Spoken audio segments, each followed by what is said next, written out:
الهيستوري اوف الكمبيوتر، تاريخ الكمبيوتر. اي حاجة عشان تتعمل بيبقى ليها اصل، بيبقى ليها بداية. تمام، حتى في على طول كده جملة بتقول ان الحاجة الاختراع. يعني اكيد الكمبيوتر دوت عشان يتعمل كان الناس محتاجين حاجة معينة، كان في بروبلم معينة موجودة خلت الناس ان هي ماشي توصل لاختراع الكمبيوتر لحد ما يوصل ان هو يكون اهم حاجة دلوقتي عندنا. فأول حاجة نشأة الكمبيوتر، بيقول إن لم يأتي اختراع الحاسم من فراغ، فقد أدت الحاجة إلى تسهيل إجراءات الحسابات وتطوير وسائل معالجة البيانات، فقد أدت إلى تطوير محاولات وأفكار عديدة سابقة إلى وصول الحاسب. يعني الكلام دوت بيقول لي هنا إن اختراع الكمبيوتر دوت ما جاش من فراغ، فانت كان عندك حاجتين كانوا هما سبب ان الكمبيوتر عندي يظهر. اول حاجه تسهيل اجراء الحسابات الرياضيه الاربعه، اللي هو الجمع والطرح والقسمه والضرب. تمام، كانوا زمان كان في موضوع بقى بدأت لما يظهر العملات ويظهر عندي الجمع والطرح في جمع الضرايب، لما كانوا بيجمعوا الضرايب زمان. تمام، فكانوا عايزين حاجة تسهل معاهم موضوع الحسابات ماشي، ومعالجة البيانات اللي هي الداتا بروسيسد ماشي. كل دوت بقى أدى إلى إيه؟ إلى تطوير محاولات سابقة. زي إيه؟ قال اللي هو يكون عندك استخدام أصابع اليد والحصي في العد. كانوا زمان كانوا في البداية خالص بقى. تمام، أول ما ظهر حاجة اسمها علم الحساب، كانوا بيستخدموا أصابع إيديهم أو بيستخدموا الحصي الصغير دوت اللي هو بيبقى قد حباية الفول. تمام، كانوا بيستخدموه ويعدوا بيه. ليه بقى؟ كان الأول كان الأرقام عندي كانت من 1 ل9، فكانوا هما بيعدوا حاجات بسيطة. تمام، لما جه بعد كده عندي بقى الخوارزمي والعرب لما حطوا الصفر وعملوا النظام العشري، بقى عندي 10 أرقام، فبالتالي بقى عندي 100، بقى عندي 1000، بقى عندي مليون. فاستحالة إن أنا هجمع ماشي على أصابع إيدي 100 و200، هما كلهم 10 أصابع، إن هو إيه من 1 ل9 كانوا بيجمعوا عليهم.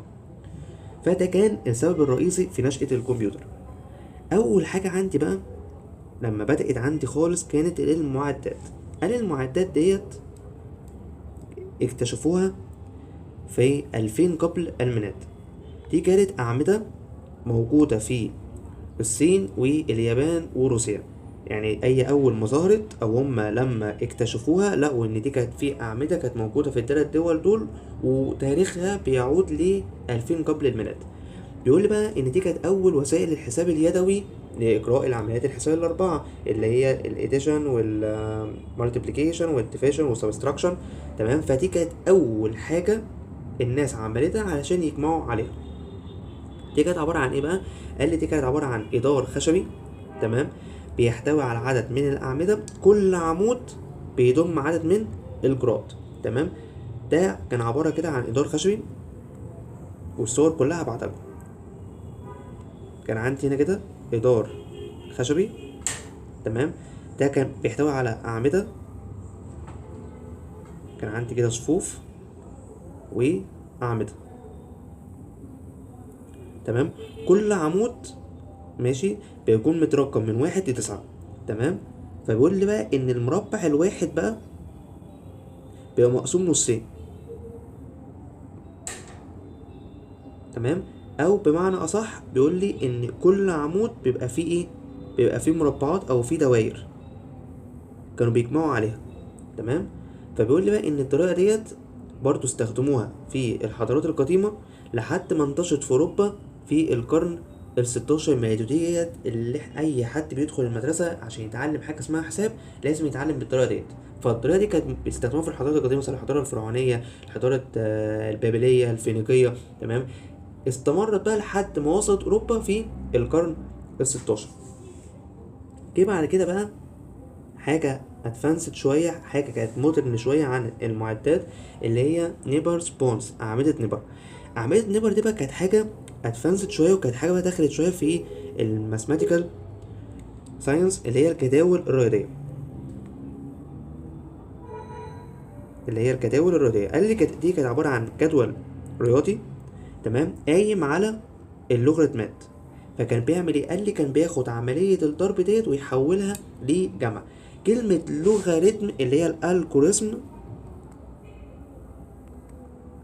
تمام، معناها ان انا اعمل بروبلم سولفنج، اعمل بروبلم سولفنج. تمام. فهنا بقى كان في اعمده نيبر بدات ان هي تظهر حكايه اللوغاريتمات، ان انا عندي مشكله وعايز احلها. تمام. اول مشكله رياضيه كانت عندي ماشي اللي هي عندي عمليه الضرب انا عايز احولها لعمليه جمع. تمام. فبيقول لي بقى ان الجدول دوت كان مقسم لاعمده وصفوف. كل عمود كان مصنوع من شريحه خشبيه، والشريحه الخشبيه ديت متقسمه لاعمده وصفوف. كان كل بقى مربع هنا بقى بدا ان كان يظهر عندي، انت بتتكلم على 1617 ميلادي، يعني كان خلاص كان الرقم كان الصفر كان ظهر. فبيقول لي بقى انت كان عندك ان المربع الواحد بيبقى مقسوم كده نصين. بيقول لي فوق كنت تحط الآحاد، تحط الرقم الآحاد، تحت كنت تحط العشرات. ازاي؟ مثلا انا دلوقتي مثلا عايز اكتب رقم 19،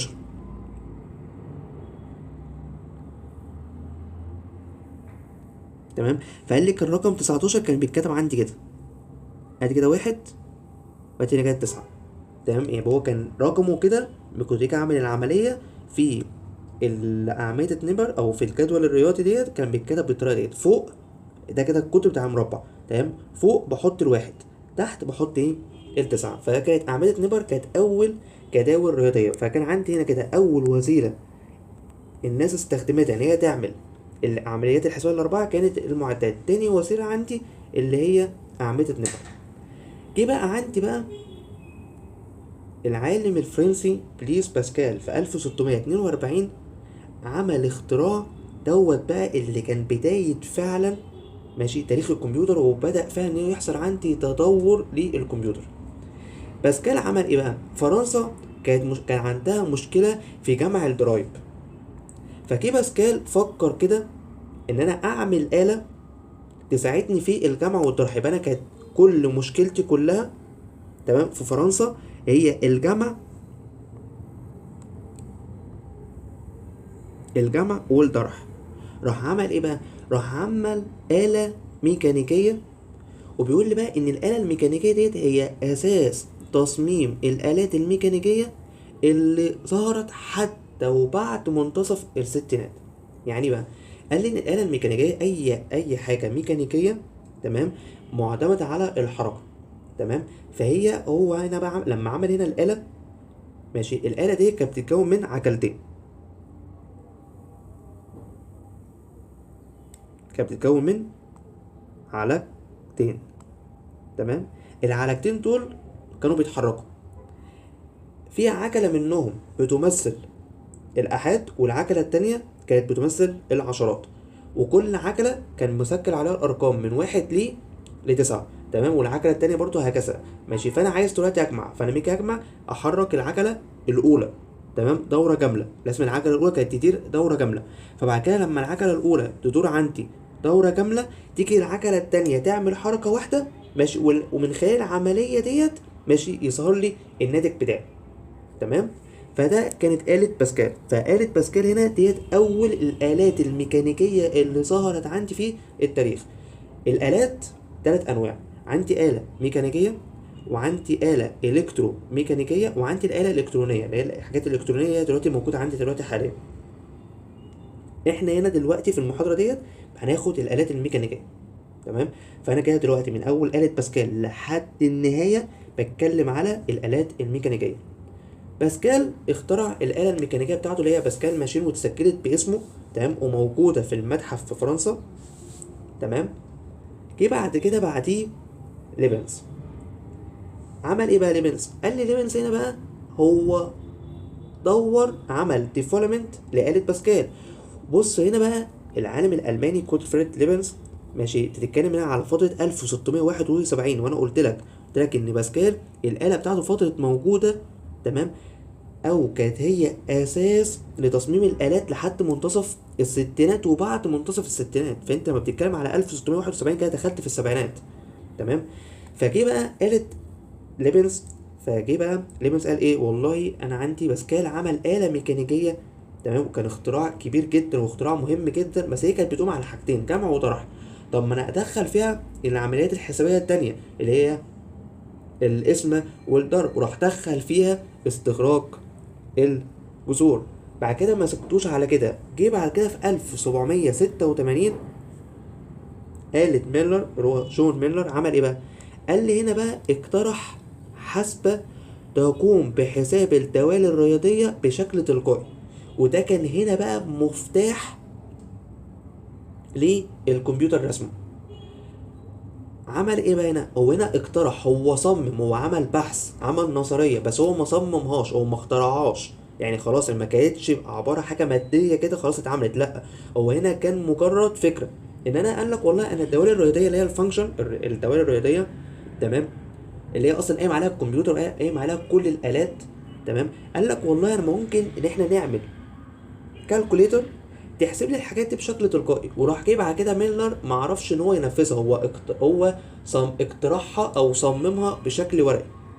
فيجي بعد كده في 1922، ماشي، العالم الانجليزي تشارلز باباش، واكيد كلكم تسمعوا عنه، ده اهم عالم رياضي في انجلترا، عمل آلة اسمها ديفرنس ماشين.